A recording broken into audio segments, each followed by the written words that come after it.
উত্তরায় বিমান বিধ্বস্তের ঘটনায় ভারত, পাকিস্তান ও মালদ্বীপের শোক সহায়তার আশ্বাস জাতিসংঘের, ইউরোপীয় ইউনিয়নের গভীর সমবেদনা। পরমাণু কর্মসূচি থেকে সরে আসবে না ইরান, ইউরেনিয়াম সমৃদ্ধকরণকে জাতীয় অর্জন বললেন পররাষ্ট্রমন্ত্রী। শুক্রবার 3 দেশের সঙ্গে আলোচনা। হঠাৎ ভারতের উপরাষ্ট্রপতি জগদীপ ধনখড়ের পদত্যাগ, দেশটির রাজনৈতিক মহলে নানা গুঞ্জন। এবং 24 ঘন্টায় 134 ফিলিস্তিনি হত্যা করল ইসরায়েলি বাহিনী, হামলা বন্ধের আহ্বান যুক্তরাজ্য, ফ্রান্স সহ 28 দেশের। বিশ্বজুড়ে ঘটে যাওয়া দিনের গুরুত্বপূর্ণ ঘটনা বলে নিয়ে RTV নিয়মিত আয়োজন সারাদিনের বিশ্ব। আপনাদের সঙ্গে আছি আমি মাহবুবা জারিন দায়না। উত্তরায় মর্মান্তিক বিমান দুর্ঘটনায় শোক জানিয়েছে ভারত, পাকিস্তান ও মালদ্বীপ। বাংলাদেশের এই কঠিন দুঃসময়ে সরকারকে সহায়তার আশ্বাস দিয়েছে জাতিসংঘ।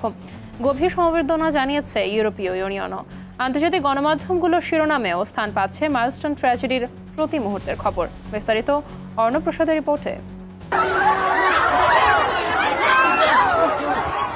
সোমবার এক হৃদয় বিদারক ঘটনার সাক্ষী হয় বাংলাদেশ। মাইলস্টোন স্কুল অ্যান্ড কলেজে বিমান বিধ্বস্তে শিশুদের প্রাণহানির খবর দেশের সীমানা পেরিয়ে স্থান পায় আন্তর্জাতিক গণমাধ্যমগুলোতেও। ঘটনাটির প্রতি মুহূর্তের আপডেট নিয়ে প্রতিবেদন প্রকাশ করে যাচ্ছে ব্রিটিশ সংবাদ মাধ্যম রয়টার্স।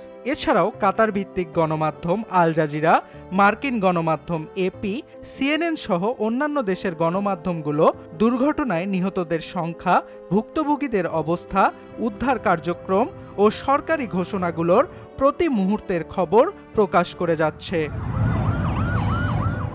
এদিকে এ ঘটনায় শোক জানিয়েছেন বিশ্ব নেতারাও। পার্শ্ববর্তী দেশ ভারতের প্রধানমন্ত্রী নরেন্দ্র মোদী এক এক্স বার্তায় ঢাকায় মর্মান্তিক বিমান দুর্ঘটনায় নিহতদের পরিবারের প্রতি গভীর সমবেদনা প্রকাশ করেন। পাশাপাশি দুর্ঘটনায় আহতদের দ্রুত সুস্থতাও কামনা করেন তিনি। শোক জানিয়েছেন পাকিস্তানের প্রধানমন্ত্রী শেহবাজ শরীফ। কঠিন সময়ে বাংলাদেশের পাশে থাকার প্রত্যয় ব্যক্ত করেন তিনি। এক্স বার্তায় গভীর সমবেদনা জানিয়েছেন মালদ্বীপের প্রেসিডেন্ট মোহাম্মদ মইজ্জু। মাইলস্টোন ট্র্যাজেডির ঘটনায় পৃথক বার্তায় শোক জানিয়েছে জাতিসংঘ ও ইউরোপীয় ইউনিয়ন। নিহতদের পরিবারের প্রতি গভীর শ্রদ্ধা জানিয়ে এই দুঃসময়ে বাংলাদেশের পাশে থাকার ঘোষণা দিয়েছে জাতিসংঘ। সংস্থাটি অন্তর্বর্তী সরকার ঘোষিত একদিনের রাষ্ট্রীয় শোকের সঙ্গে একাত্মতাও প্রকাশ করেছে। অর্ণব প্রসাদ, RTV। পরমাণু কর্মসূচি থেকে সরে আসবে না ইরান, সাফ জানিয়ে দিয়েছেন দেশটির পররাষ্ট্রমন্ত্রী আব্বাস আরাকচি। একই সঙ্গে ইউরেনিয়াম সমৃদ্ধকরণকে ইরানের জাতীয় অর্জন বলে উল্লেখ করেছেন তিনি। স্থানীয় সময় সোমবার মার্কিন সম্প্রচার মাধ্যম ফক্স নিউজে প্রচারিত এক সাক্ষাৎকারে এসব কথা জানান পররাষ্ট্রমন্ত্রী আরাকচি। স্পষ্ট করে বলেন, ইরান এই কর্মসূচি থেকে সরে আসতে পারবে না। এটি ইরানের বিজ্ঞানীদের অর্জন এবং জাতীয় মর্যাদার প্রশ্ন। ইরানের পারমাণবিক কর্মসূচি নিয়ে চলমান উত্তেজনার মধ্যে ইউরোপীয় দেশগুলোর সঙ্গে পুনরায় আলোচনায় বসতে যাচ্ছে ইরান। আগামী শুক্রবার তুরস্কের ইস্তাম্বুল শহরে এই গুরুত্বপূর্ণ বৈঠক অনুষ্ঠিত হবে। এতে অংশ নেবেন ইরান, ব্রিটেন, ফ্রান্স ও জার্মানির প্রতিনিধিরা। সোমবার ইরানের পররাষ্ট্র মন্ত্রণালয় বিষয়টি নিশ্চিত করে। এমন এক সময়ে এই আলোচনা অনুষ্ঠিত হতে যাচ্ছে যখন ইউরোপের 3 দেশ ব্রিটেন, ফ্রান্স ও জার্মানি তেহরানকে সতর্ক করে বলেছে যে যদি আলোচনা পুনরায় শুরু না করা হয় তবে আগস্টের শেষ নাগাদ জাতিসংঘের পুরনো নিষেধাজ্ঞাগুলো পুনরায় কার্যকর করা হতে পারে। হঠাৎ পদত্যাগ করলেন ভারতের উপরাষ্ট্রপতি জগদীপ ধনখড়। স্বাস্থ্যগত কারণ দেখিয়ে দেশটির রাষ্ট্রপতি দ্রৌপদী মুর্মুকে পাঠানো এক চিঠিতে পদত্যাগপত্র জমা দেন তিনি। এক প্রতিবেদনে তথ্যটি নিশ্চিত করেছে ভারতীয় গণমাধ্যম হিন্দুস্তান টাইমস। চিঠিতে ভারতের প্রধানমন্ত্রী নরেন্দ্র মোদী, কেন্দ্রীয় মন্ত্রীবর্গ ও সংসদ সদস্যদের ধন্যবাদ জানান ধনখড়। 74 বছর বয়সী ধনখড় 1989 সালে রাজনীতিতে যোগ দেন। সে বছর রাজস্থানের ঝুনঝুনু লোকসভা কেন্দ্র থেকে সাংসদ নির্বাচিত হন তিনি। 2003 সালে আনুষ্ঠানিকভাবে বিজেপিতে যোগ দেন তিনি। এদিকে ধনখড়ের পদত্যাগ নিয়ে ভারতের রাজনৈতিক মহলে গুঞ্জন শুরু হয়েছে। সোমবারও দেশটির রাজ্যসভার অধিবেশন পরিচালনা করেন তিনি। ফিলিস্তিনের অবরুদ্ধ গাজা উপত্যকায় ইসরায়েলি হামলায় একদিনে নিহত হয়েছে আরও অন্তত 134 ফিলিস্তিনি। এছাড়া ত্রাণ সহায়তা নেওয়ার সময় গেল 24 ঘন্টায় ইসরায়েলি হামলায় নিহত হয়েছেন আরও 99 জন। নিহত সবাই যুক্তরাষ্ট্র ও ইসরায়েল পরিচালিত বিতর্কিত ত্রাণ বিতরণ কেন্দ্র গাজা হিউম্যানিটেরিয়ান ফাউন্ডেশনের কাছে সহায়তার জন্য অপেক্ষা করছিলেন। এর ফলে ইসরায়েলি আগ্রাসনে উপত্যকাটিতে নিহতের সংখ্যা ছাড়ালো 59,000। সোমবার এক প্রতিবেদনে এ তথ্য নিশ্চিত করেছে বার্তা সংস্থা আনাদোলু। এদিকে গাজায় ইসরায়েলের যুদ্ধ এখনই বন্ধ করতে হবে এমন দাবি করেছে যুক্তরাজ্য, ফ্রান্স এবং আরও 30 দেশ। যুদ্ধবিরতির অনিশ্চয়তার মধ্যে ফিলিস্তিনে পূর্ণ মাত্রায় হত্যাযজ্ঞ চালিয়ে যাচ্ছে ইসরায়েল। দেশটির হামলায় গেল 24 ঘন্টায় গাজা ভূখণ্ডে 134 ফিলিস্তিনি নিহত হয়েছেন। এর মধ্যে 99 জনই ত্রাণ কেন্দ্রের সহায়তা নিতে এসে ইসরায়েলি সেনাদের হাতে প্রাণ হারিয়েছেন। চলমান হামলা বন্ধের আহ্বান জানিয়ে কঠোর বিবৃতি দিয়েছে যুক্তরাজ্য ও ফ্রান্স সহ বিশ্বের 28টি দেশ। বিস্তারিত জানাচ্ছেন বিনিয়ামিন।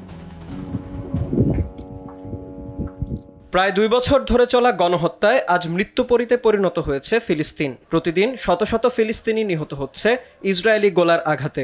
আইডিএফ এর অব্যাহত হামলায় অঞ্চলটিতে প্রাণহানির সংখ্যা 59,000 ছাড়িয়েছে। এছাড়া আহত হয়ে মৃত্যুর প্রহর গুনছে আরও 1.5 লাখ ফিলিস্তিনি। গাজার স্বাস্থ্য মন্ত্রণালয় জানিয়েছে ঝুঁকিপূর্ণ অনেক জায়গাতেই পৌঁছাতে পারছে না উদ্ধারকারীরা, ফলে এখনো অনেক লাশ ধ্বংসস্তূপের নিচে চাপা পড়ে আছে। এদিকে ত্রাণ কেন্দ্রগুলোকেও মৃত্যুফাঁদ বানিয়ে রেখেছে আইডিএফ। ক্ষুধার তাড়নায় ত্রাণ নিতে এসে জীবন হারাচ্ছে অসহায় ফিলিস্তিনিরা। এ পর্যন্ত মানবিক সহায়তা নিতে এসে অঞ্চলটিতে 1000-এরও বেশি মানুষ নিহত হয়েছে। এছাড়া আহত আরও 6,500 ফিলিস্তিনি।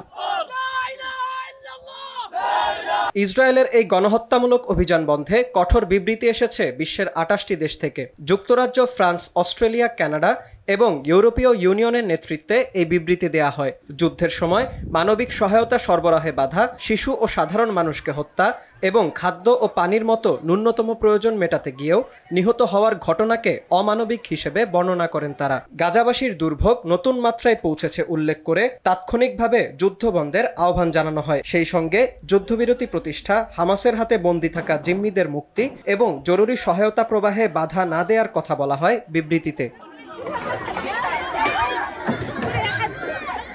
বেশ কয়েকবার যুদ্ধবিরতি আলোচনা হলেও এখনো কোনো কার্যকর সমঝোতা হয়নি হামাস ও ইসরায়েলের মধ্যে। ইসরায়েলের প্রধানমন্ত্রী বেনিয়ামিন নেতানিয়াহু একাধিকবার জানান, হামাসকে চাপে রাখতেই গাজায় সামরিক অভিযান চালিয়ে যাচ্ছেন তারা। তাই এই যুদ্ধের কোনো সামরিক সমাধান সম্ভব নয় বলে জানান যুক্তরাজ্যের পররাষ্ট্রমন্ত্রী ডেভিড ল্যামি। সংকট নিরসনে কূটনৈতিক উদ্যোগের জন্য যুক্তরাষ্ট্র, কাতার ও মিশরকে কৃতজ্ঞতা জানিয়ে তিনি বলেন, পরবর্তী যুদ্ধবিরতি হবে শেষ যুদ্ধবিরতি। Benjamin, RTV। ইসরায়েলের সাম্প্রতিক কর্মকাণ্ডে হতবাক হয়েছেন যুক্তরাষ্ট্রের প্রেসিডেন্ট ডোনাল্ড ট্রাম্প। সম্প্রতি সিরিয়ার বিভিন্ন সরকারি স্থাপনা ও ফিলিস্তিনের অবরুদ্ধ গাজা উপত্যকার একটি ক্যাথলিক চার্চে হামলা চালায় ইসরায়েল। উভয় ইস্যুতে ট্রাম্প তৎক্ষণাৎ ইসরায়েলের প্রধানমন্ত্রী বেনিয়ামিন নেতানিয়াহুর সঙ্গে ফোনে যোগাযোগ করেছেন বলে সোমবার সাংবাদিকদের নিশ্চিত করেছেন হোয়াইট হাউসের মুখপাত্র ক্যারোলিন লেভিট।